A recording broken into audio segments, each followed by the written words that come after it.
to the sixth video in the series How to Stay Mentally Healthy in a Crazy World. And it's the last video of the base of this series, and it's about the fourth haypole that we need to stay mentally healthy, and that's 4 connections: the connection with the universe, we talked about that before, like the connection with nature and the connection with other people. And now in this video we are going to talk about the fourth haypole, the fourth connection, and that's the inevitable connection with yourself. So let's dive into that. First, we are going to talk about the inconsistency of the self and about egodiversity and what you can do with it. Then we are going to talk about how to explore it, so how to know yourself better. Then how to experience the connection. You know it's there, but how to experience it.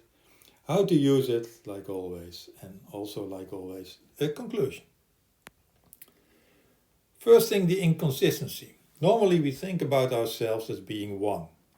Because we have one ego, we are one person, we have one body. So we think we are one. And in fact, in practice, it's just not true.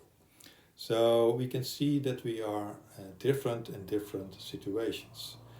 And so the first thing you can see the inconsistency is the context. And there are people who are really very dominant at work, and they are real bosses. And when they are at home, they act completely different because they're very nice and very kind, and even maybe they do what the other people want, and they're very on the downside. So, but other people are just the other way around. In their work, they're very modest and very, I think they're always in the background, and at home they're very dominant and they are the boss. So it can be very different in different contexts. And it's not that it's useful to be only in that context, but people just act differently in different contexts. For me, as an example, if I'm managing a tour, if I'm a tour leader, I'm a real leader. I decide, it's clear who the leader is. I decide about things. Yes, I listen to all the people, but the decision is mine and I take the lead completely. But if I'm in another context, like a party where I don't know everybody, then I'm really very shy.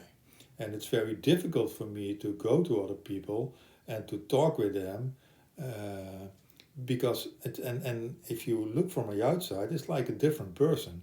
You think, how is it possible that somebody who is that shy can be a tour leader? Or if you meet me as a tour leader, how is it possible that somebody who is leading this way, this confidently, can be that shy in a party? But that's just the way it is. That's human being. So we are inconsistent in different contexts. We are also inconsistent in time. If somebody has a nice proposal, you can be very enthusiastic about it, and when you drive home, then you think, there are some disadvantages, there are some obstacles, and you are going to change your mind. And it's not because somebody has all the arguments, because you're doing it yourself. And it's the same if I'm at the beginning of the year, I say I want to lose weight, I want to get more healthy, then it's like another person is deciding that, then the person that is there when we are in a restaurant or we are in a nice atmosphere and the food is nice and I eat it too much again.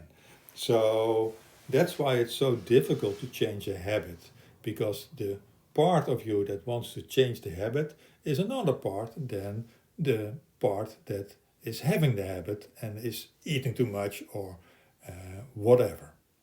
So in time we are inconsistent. Everybody is. Another thing you can see, it's even that you're inconsistent at one moment. So you can have an inner conflict. You can talk with each other, with yourself about should I go to the party or not. and then it's like you're quarreling with yourself. So there are different parts, and they have different values, and they have different belief systems, and they have a conflict with each other. It can be not serious at all, going to the party or not, but it can also be very serious about, do I stand up for my beliefs, or am I modest and don't I take any, I won't take any risks with that, or should I stay in this relationship or in this job or go? It can be an inner conflict that lasts for many years even. So, but it's important to realize that we are inconsistent. So that leads us to the concept of egodiversity. And egodiversity is that we have one body, but we have multiple minds. And you can see it as a team with different team members. And those team members, they have different belief systems, they have different values and different behaviors. So it's like people are not one person, but they have a team with different team members. And the important thing is also that there's no team leader. So yes, I have a leader in my team, and if I'm doing a tour, the leader is there, but it's not that the leader is leading the other members of my team. So, because if I'm at the party, the leader is nowhere.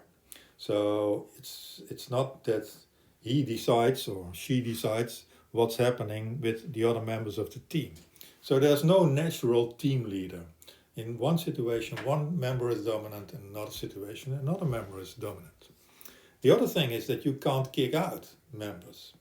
So in a normal team, maybe you can, but in your own team, you can't, because everything's there and everything will stay there. You can work with them, but you can't kick them out. I often meet people who want to get rid of a part of their personality, and like sometimes I'm so lazy and I don't want that anymore. Sometimes I'm aggressive, I don't want that anymore. But that's not the way it works. You have to accept it first and to work with that part of your team, and it's impossible to kick it out. And if you try it, if you want to suppress it, it only gets more unpredictable, because then you're not in connection with that part anymore, and it will pop up at the wrong moment in an unpredictable way, and often a lot worse than before. So that's not a good idea. So you need some guidance, but you have to accept that every team member is part of your team, and to have some guidance. If you do that in the right way, then you can also say that being a team is a lot stronger than being on your own, because it makes you more flexible. And so egodiversity is a strength if the members in your team can cooperate well. If they are quarreling all the time, of course, it's not a strength anymore. So how can you explore it? What different team members are in your team? If you know that better, of course, it's easier to connect with them. Now, you can do lots of things to explore it. It's called living, but there are some parts that are particularly useful. You can use a different context. If you realize that you behave differently at the sports club, at your work, in the family, in a restaurant, or whatever, with your dog or with in the garden, then you can see the different parts, the different members of your team. And if you think about what do they believe, what do they think is important, then it's you get a grip of your team members, you understand them, and you can work with them. The other thing you can do is listen to your inner talk. Because if you're talking to yourself, it's always one team member that's talking to the other one. And if you see it that way, you can recognize the different team members in different situations, and you know yourself a little bit better then.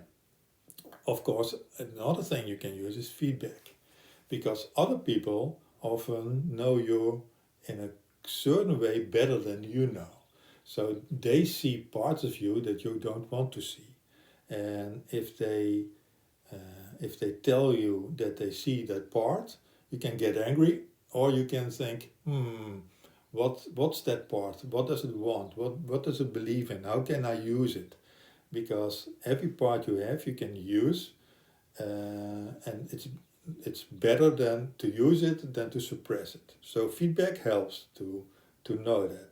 And another thing is allergies. So if you really hate some kind of behavior from another person, it's often, and if you hate it more than other people do, then it's often because it's also a part of you and you suppress it. So it's a hidden part. And like if you really hate it when somebody is greedy and it's all about the money, then maybe if you really hate it, maybe there's a part inside of you that's greedy as well, and you want to suppress that part.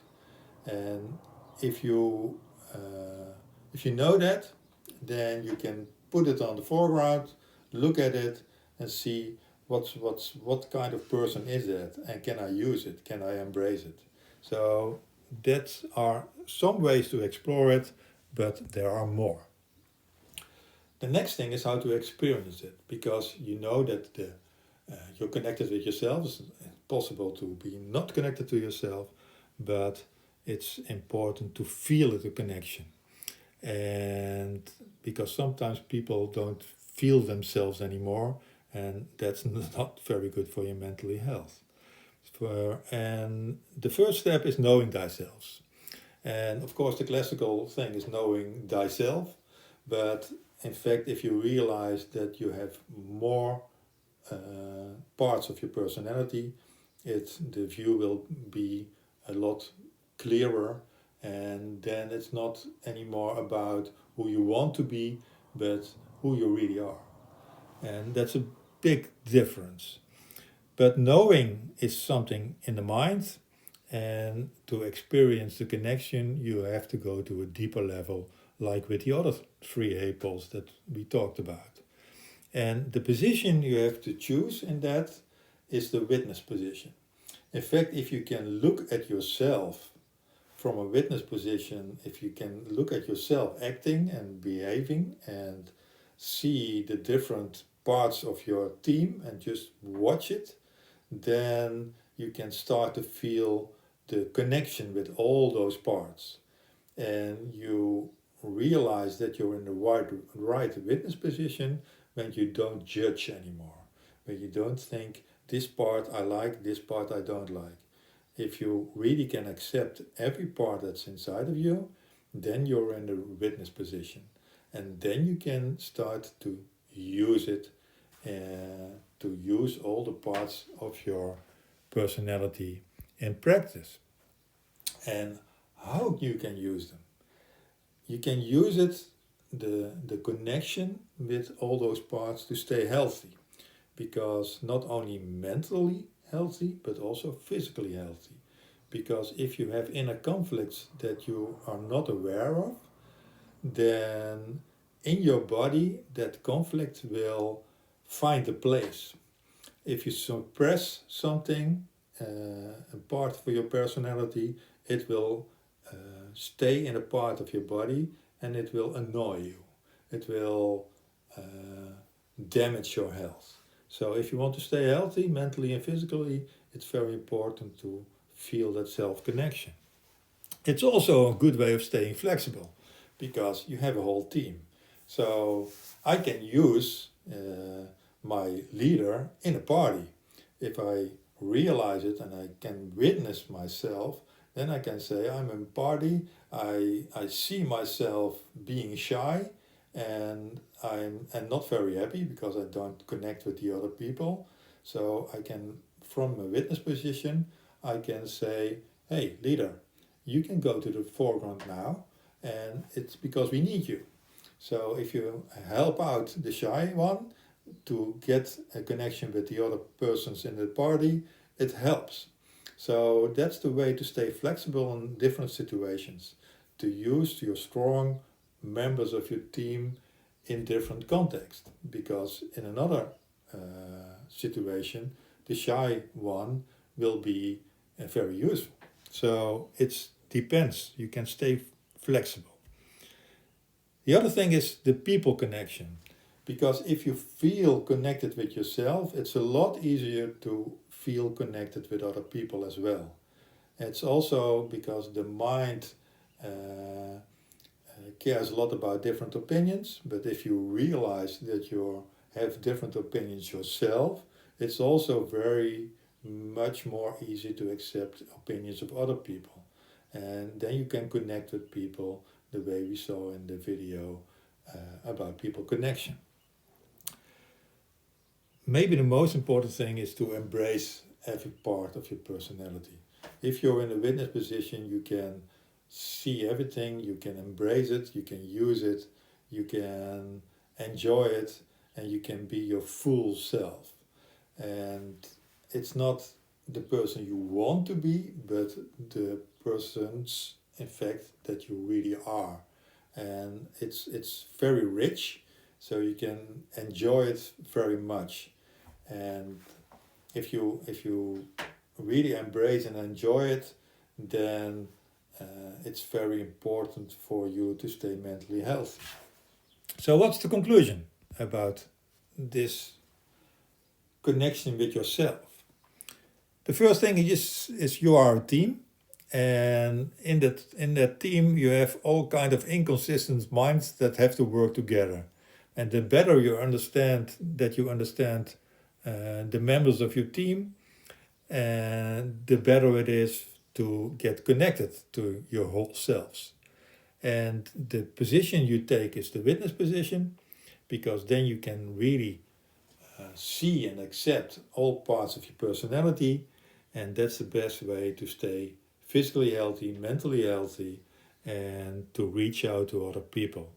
And everything, of course, if you have the real connection with yourself, it makes it a lot easier to enjoy life and to stay mentally healthy, even in a very, very crazy world.